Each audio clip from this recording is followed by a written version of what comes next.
یہ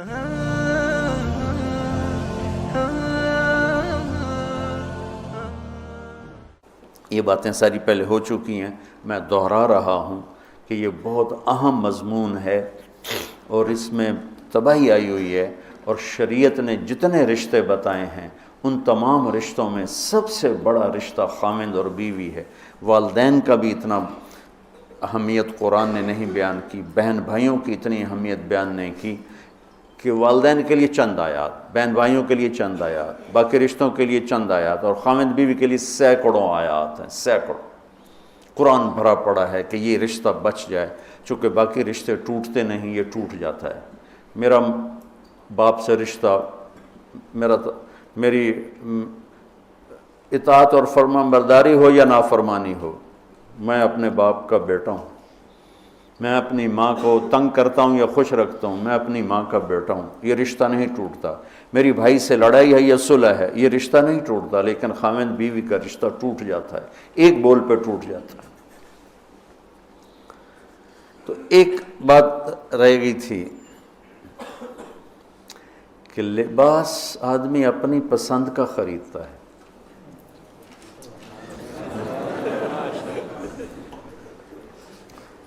جب چھوٹا بچہ ہوتا ہے پھر تو ماں باپ پہناتے ہیں، جب وہ ہوش میں آ جاتا ہے تو وہ لباس اپنی پسند کا لیتا ہے، ماں کی پسند کا نہیں لیتا، باپ کی پسند کا نہیں لیتا ہے۔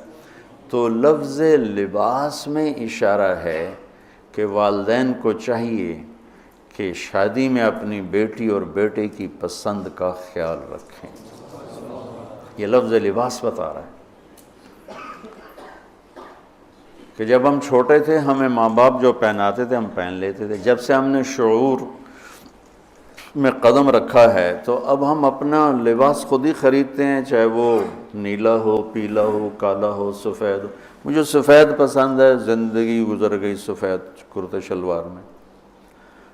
تو لباس میں اس بات کی طرف اشارہ ہے کہ لڑکے لڑکی کی پسند اور ناپسند کو دیکھا جائے۔ ہمارے معاشرے میں بیٹیوں سے تو پوچھتا ہی کوئی نہیں، اور بیٹوں پر بھی مسلط کرتے ہیں، ایتھے ہی کرنی ہے، بس ہمارا فیصلہ ہے۔ والدین سے کہتا ہوں اللہ کے واسطے، یہ اللہ نے شریعت نے حق رکھا ہے بچے بچے کا، میں نے قبول کیا، لڑکا کہتا ہے، باپ تو نہیں کہتا ہے۔ تو جس نے کہنا ہے میں نے قبول کیا تو وہ قبول تو کرے۔ ایک صحابی نے آ کے عرض کی یا رسول اللہ میں نے وہ نکاح کا پیغام دیا ہے، تو آپ نے فرمایا تو نے وہ لڑکی کو دیکھا ہے؟ کہا جی نہیں۔ آپ نے کہا دیکھ لو، کہ تم نے زندگی گزارنی ہے، دیکھ لو۔ اتنی گنجائش رکھی ہے کہ لڑکا لڑکی بیٹھیں، آپس میں بیٹھیں، ایک دوسرے کو دیکھ لیں، بات چیت کر لیں، تو انہوں نے زندگی گزارنی ہے۔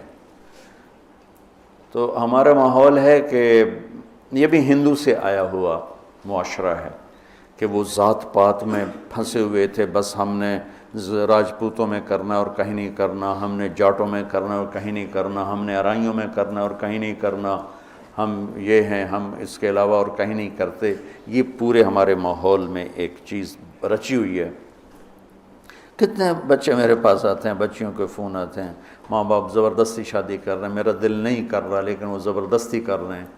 تو اگر زبردستی کریں تو پھر مان جاؤ، قربانی دے دو، پھر بغاوت نہ کرو، قربانی دے دو۔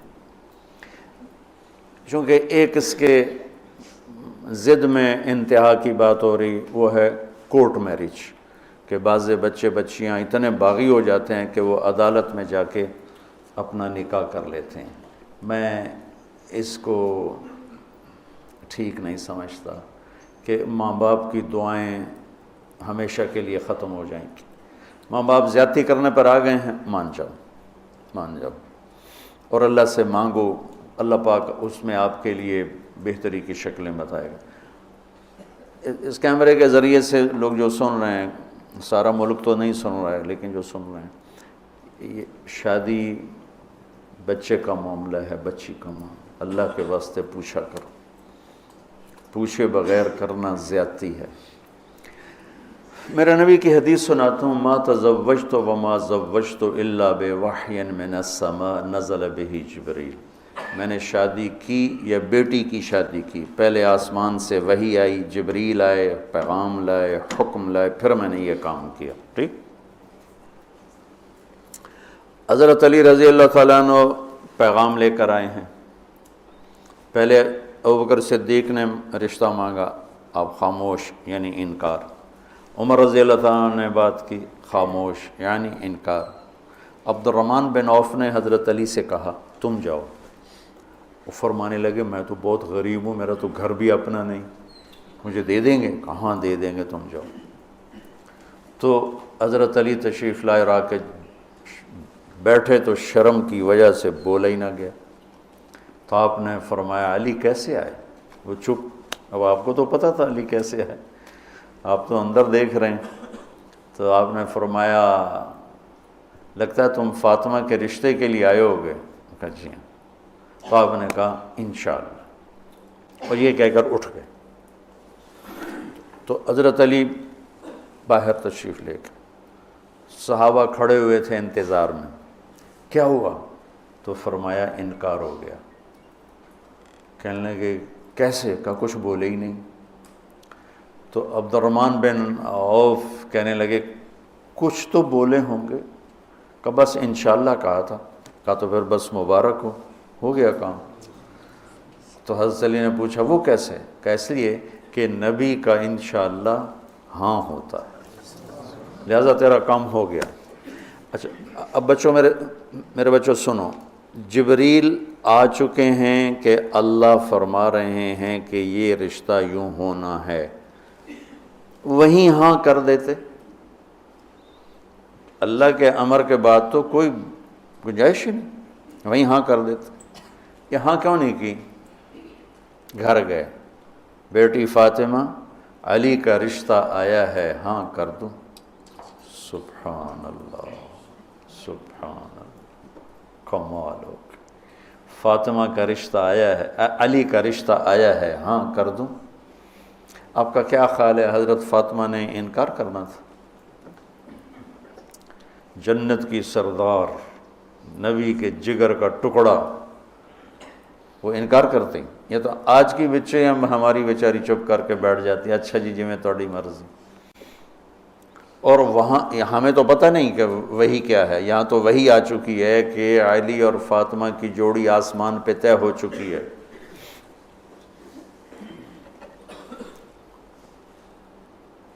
حضرت فاطمہ رضی اللہ تعالیٰ عنہ کے اقرار کے بعد آپ باہر تشریف لائے۔ وہیں اقرار کیوں نہیں کیا؟ ہمیں سبق دینا تھا کہ آسمان سے وحی بھی آئی ہو تو بھی بیٹی سے پوچھو۔ سبحان اللہ، سبحان اللہ، سبحان اللہ۔ آپ نے کہا علی بلاؤ لوگوں کو، تو وہ اس وقت مسجد بھر گئی ساری۔ تو آپ نے سامنے بٹھایا اور خود ممبر پہ کھڑے ہوئے اور فرمایا کہ لوگوں میرے پاس جبریل یہ پیغام لے کر آئے ہیں کہ میں اپنی بیٹی فاطمہ کا نکاح علی کے ساتھ کر دوں۔ پھر آپ نے خطبہ پڑھ کے فرمایا کہ علی میں نے 400 درہم کے عوض فاطمہ بنت محمد کو تیرے نکاح میں دیا، تو نے قبول کیا؟ تو انہوں نے کہا قبول، تو میں نے قبول کیا اور سجدے میں چلے گئے اور زور سے دعا مانگی، رب اوزعنی ان اشکر نعمتک التی انعمت علی وعلی والدی وان اعمل صالحا ترضاہ واصلح لی فی ذریتی انی تبت الیک وانی من المسلمین۔ یہ دعا مانگی اور اللہ کے نبی نے کہا آمین۔ آپ نے زور سے اوپر سے کہا آمین۔ پھر آپ نے سارے شرکائے نکاح کو شہد کا شربت پلایا اور کھجور کھلائی، شہد کا شربت اور کھجور کھلائی۔ تو آسمانی وحی کے بعد بھی باپ پوچھ رہے ہیں کہاں کر دوں؟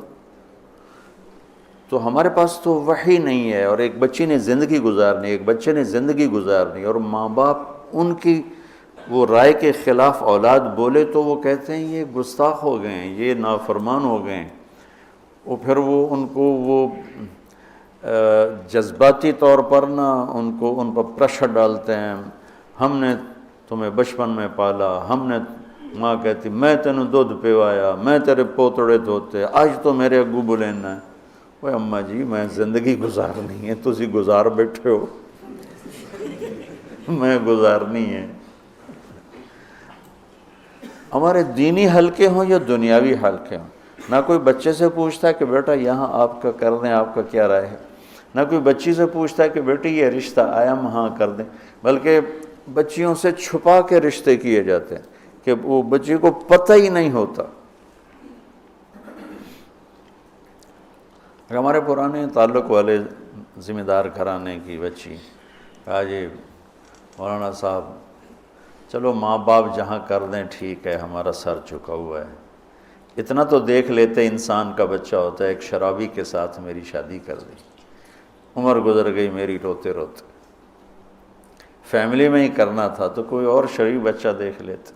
مجھے صرف فون پہ کہا گیا کہ باسی تیری منگنی کر دیتی ہے تو فلانی تاریخ نو تیری شادی، اور وہ شرابی تھا میرا، آج تک وہ شراب پیتا۔ یہ وہ دکھتے ہوئے مسائل ہیں جن کو ہم دین کی روشنی میں دیکھتے ہی نہیں ہیں، اپنے رواج کی روشنی میں دیکھتے ہیں۔ ہمارا رواج کیا ہے، ہمارا دستور کیا ہے، اس پر ہم چلتے ہیں۔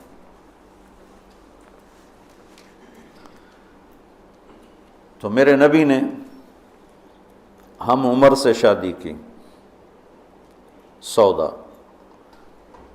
عمر سے بڑی سے شادی کی، خدیجہ، کم عمر سے شادی کی باقی ساری بیگمات، خاص طور پہ حضرت عائشہ،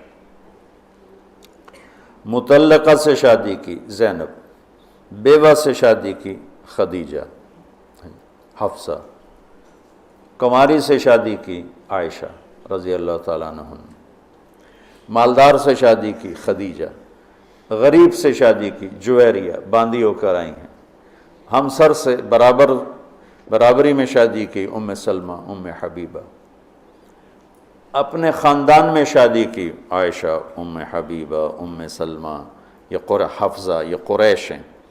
خاندان سے باہر قوم میں شادی کی، جویریہ، میمونہ، قوم سے بھی باہر یہود میں شادی کی، صفیہ رضی اللہ تعالیٰ عنہ۔ یہ کتنی نسبتیں ایک عورت کی بن سکتی ہیں، ان سب میں میرے نبی نے شادی کی۔ اور آپ حیران ہوں گے، اپنی 3 بیٹیاں بنو امیہ کو دیں جن کے ساتھ جانی دشمنی، ابو العاص کو حضرت زینب، ابو العاص بن ربیع بن امیہ بن حرب، اور عثمان بن عفان بنو امیہ، تو پہلے حضرت رقیہ کا کیا، پھر ام کلثوم کا کیا، اور علی اپنے گھر کے تھے، خاندان کے تھے، تو ایک فاطمہ کا رشتہ ان کے ساتھ کیا۔ اور حضرت عثمان کے نکاح میں جب حضرت ام کلثوم کا بھی انتقال ہوا تو آپ نے فرمایا میری 100 بیٹیاں ہوتی اور اس طرح مرتی، 100 کی 100 عثمان کے نکاح میں دیتا۔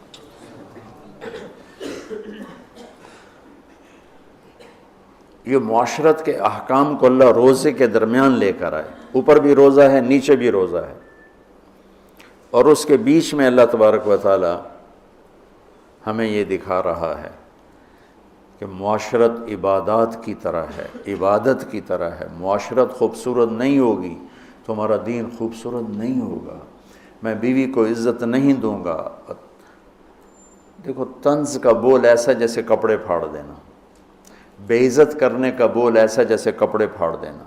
اور میں کتنا ہی پاگل ہو جاؤں غصے میں اپنا کرتا خود نہیں پھاڑتا ہوں، میں کسی کا کرتا تو پھاڑوں گا، اپنا نہیں پھاڑوں گا۔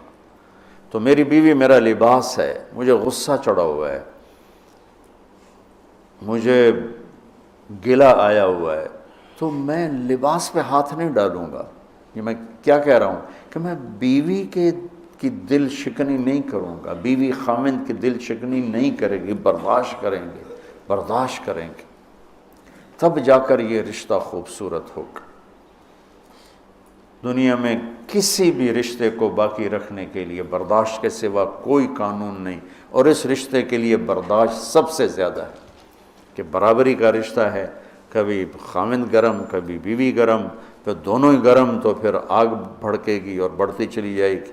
ایک بچہ مجھے آ کے ملا ملتان سے، ٹاپ کیا اس نے پورے پنجاب میں FSC میں، تو کہا جی میں 2 دفعہ خودکشی کی کوشش کر چکا ہوں۔ میں نے کہا تم اتنے پڑھنے لکھنے والے بچے، تم کیوں خودکشی؟ کہا جی میرے ماں باپ دونوں آپس میں اتنا لڑتے ہیں کہ ان کی لڑائی سے بددل ہو کر میں نے 2 دفعہ خودکشی کی کوشش کی۔ تو میرے نبی نے 11 گھر آباد کر کے ہمیں زندگی سکھائی ہے کہ اس خوبصورت رشتے کو کیسے نبھانا ہے۔